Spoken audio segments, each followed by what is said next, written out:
కొమరంభీం ఆసిఫాబాద్ జిల్లా వాంకిడి మండల కేంద్రంలోని ఆశ్రమ పాఠశాలలో ఆదివాసీ హక్కుల పోరాట సమితి తుడుందెబ్బ జిల్లా ప్రధాన కార్యదర్శి పెందూరు మారుతి మరియు మండల నాయకులు వెళ్లి విద్యార్థినుల పరిస్థితిని వెళ్లి గమనించగా ఆ పాఠశాల యొక్క 5 విద్యార్థినులు అస్వస్థతకు గురయ్యారని తెలుసుకుని హుటాహుటిన వెంటనే ఆసుపత్రికి తీసుకెళ్లి విద్యార్థినులను పరామర్శించారు. వివరాలను అడిగి తెలుసుకున్నారు. ఆసుపత్రి వైద్యులతో మాట్లాడి మెరుగైన వైద్యం అందించాలని కోరారు.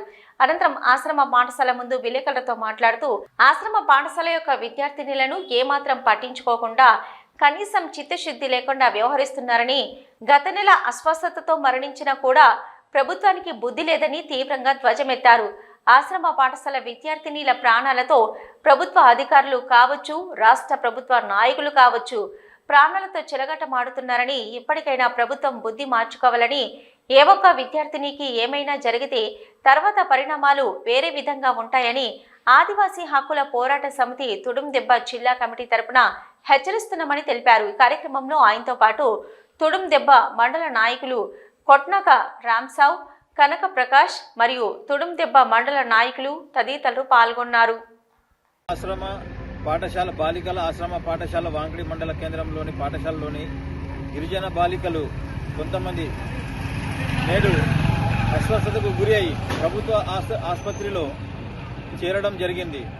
దీనికి కారణమేంటిదో ఇప్పటి వరకు తెలియడం లేదు. గత నెలలో కూడా చాలా మంది విద్యార్థినులు అస్వస్థతకు గురి అయి ఫుడ్ పాయిజనింగ్ అయి వివిధ హాస్పిటళ్లలో చేరి ట్రీట్మెంట్లు తీసుకుంటూ కొంతమంది రికవరీ అవ్వడం జరిగింది. ఆఖరికి ఒక బాలిక గత నెలలో ధాబా గ్రామానికి చెందిన ఒక బాలిక మరణించడం జరిగింది. అయినా గాని ఇప్పటికీ ప్రభుత్వము మరియు ప్రభుత్వ అధికారులు కళ్ళు తెరవడం లేదు. ఇటువంటి ప్రభుత్వాన్ని ఇప్పటి వరకు ఎన్నడూ చూడలేదు. ఇంత నిర్లక్ష్య ధోరణిలో ఉంది అంటే దీనికి కారణం ఏంటిది, ఎందుకు ఇలా చేస్తుందో తెలియడం లేదు. కానీ ఈ ప్రభుత్వ అధికారులు కూడా పట్టించుకోవడం లేదు. ఇది సరి అయినది కాదు.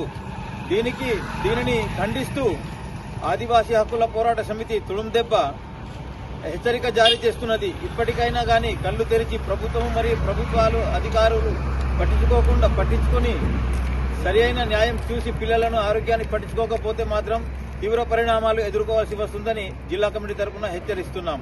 జై ఆదివాసీ.